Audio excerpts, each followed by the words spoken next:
নমস্কার বন্ধুগণ, সুপ্রভাত। আজ 7ই মার্চ 2024 বৃহস্পতিবার। আজকে মার্কেটে শুধুমাত্র নিফটির এক্সপায়ারি হওয়ার কথা ছিল, কিন্তু আগামীকাল শিবরাত্রির জন্য মার্কেট বন্ধ থাকছে। সেক্ষেত্রে সেন্সেক্স আর নিফটি এই দুটো হেভি ওয়েট ইন্ডেক্সের আজকে এক্সপায়ারি থাকছে। তো চলে যায় চার্ট অ্যানালিসিসের প্রথম চার্ট ইউএস ফিক্স মাথাচাড়া দেওয়ার চেষ্টা করছে, ভিক্স একটু উপরের দিকে।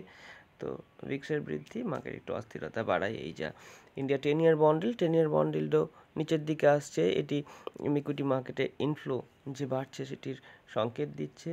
তো প্রি পোল র্যালি যেটা হয় সেটা চলছে ইউএসএ মার্কেটে। ইউএস ক্রুড অয়েলের চার্টেও আমরা একটা ব্রেকআউটের সম্ভাবনা দেখতে পাচ্ছি। তো ব্রেকআউট ঘটবে এই 79 কাছ থেকেই। তো এরপরে মার্কেটকে ধরাছোঁয়ার বাইরে যেতে দেখবো আমরা, যদি ব্রেকআউটটা সফল হয়ে যায়। ইউএস 100 ন্যাসড্যাকের চার্ট সামান্য রিট্রেস করছে। প্রথম লং এন্ট্রি এখানেই হওয়া উচিত 18,000-এর কাছে। এর নিচে 17,600, 17,300 এবং 16,900তেও লেভেল রয়েছে, যেখানে লং করার জন্য উপযুক্ত পরিবেশ তৈরি হবে। ইউএস 30তে আমরা দেখছি যে মার্কেট একটু উইকনেস দেখাচ্ছে। মার্কেটে আরেকটু যদি ডিপ আসে, সেক্ষেত্রে 38,131-এর লেভেলে মার্কেট লং করার জন্য উপযুক্ত পরিবেশ সৃষ্টি হবে। S&P 500-এও আমরা দেখছি যে মার্কেট কিন্তু অল টাইম হাইয়ের কাছেই মার্কেট কনসলিডেট করছে। মার্কেটের লং করার লেভেল, প্রথম লেভেল 5,087, তার নিচে 5,032, 4,917।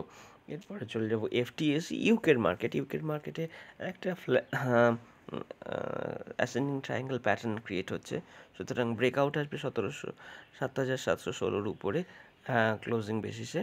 তো দেখা যাক মার্কেটে। আপাতত কিন্তু মার্কেট একটা ব্রেকআউটের প্রস্তুতি নিচ্ছে অনেক দিন ধরে, এটুকু বলা যেতে পারে। গোল্ডের চার্ট অত্যন্ত স্ট্রং চার্ট। গোল্ডকে একটু উইক হতে দিতে হবে।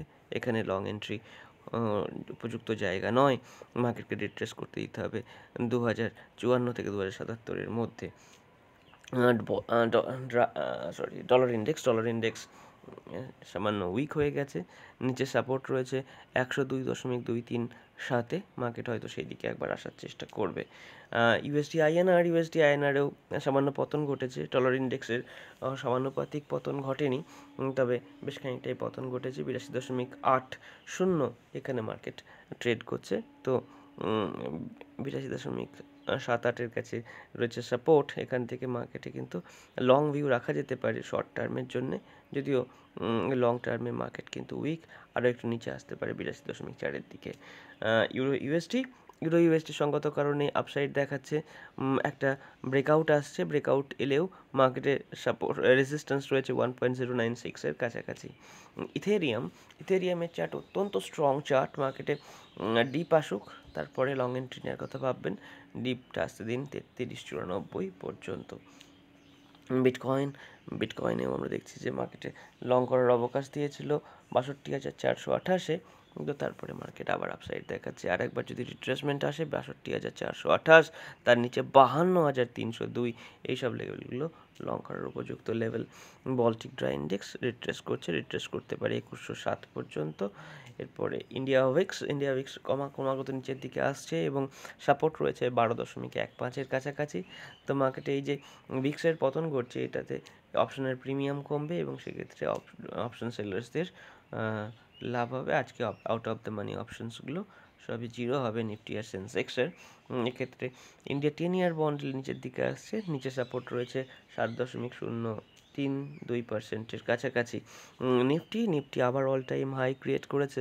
অল টাইম হাই ক্রিয়েট করার আগে রিট্রেসমেন্ট যে লেভেল ছিল, অর্থাৎ ব্রেকআউট লেভেলটা আবার রিট্রেস করে গেছে 22,230-এ মার্কেট রিট্রেস করেছে। ব্যাংক নিফটি অত্যন্ত স্ট্রং। অল টাইম হাইয়ের কাছে মার্কেটে রেজিস্ট্যান্স রয়েছে 48,338-এ। তো মার্কেট ক্রমাগত সেদিকেই যাচ্ছে। ফিন নিফটিও স্ট্রং চার্ট। ফিন নিফটিতে রেজিস্ট্যান্স রয়েছে 21,226-এর কাছাকাছি।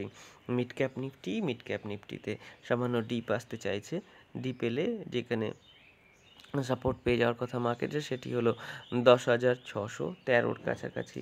এরপরে শেষে সেন্সেক্সের চার্ট। সেন্সেক্স স্ট্রং চার্ট, মানে যে পর্যন্ত হওয়ার কথা ছিল মার্কেট রিট্রেস করে কালকে নতুন করে ব্রেকআউট দিয়েছে।